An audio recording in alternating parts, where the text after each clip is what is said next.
Bonjour et bienvenue dans Skyline 2050. Grâce à nos initiatives à travers le monde et à l'engagement de tous, nous avons atteint notre objectif de neutralité carbone. Et on le doit surtout à nos pionniers. Retour en 2018 à Sao Paulo sur le site des équipes des produits pour la construction.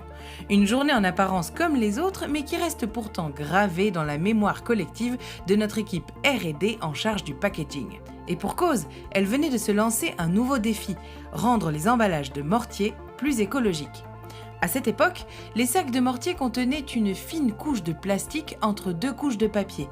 Pratique pour la conservation, mais plus gênant pour le recyclage et donc pour leur empreinte carbone. Pour notre équipe de spécialistes, aucun doute possible. Il fallait désormais utiliser un seul matériau et ce serait du papier. Oui, mais comment ?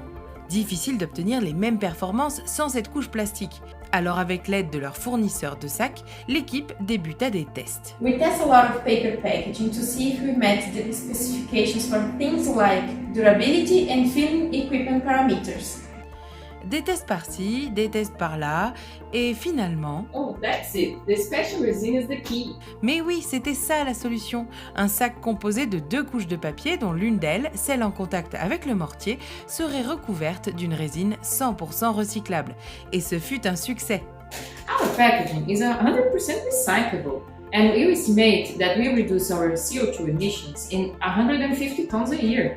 Et en plus, nos emballages ont pu être recyclés par notre filiale Brasilite dans la production de carreaux en fibrociment. Un bel exemple d'économie circulaire. As an added bonus, we discovered that our sack actually works better in 3 times more humidity proof. Forte de son succès, l'équipe se lança un nouveau défi, remplacer les récipients en plastique des produits par du papier. Mais ceci est une autre histoire. Rendez-vous prochainement dans Skyline 2050 pour découvrir de nouveaux pionniers.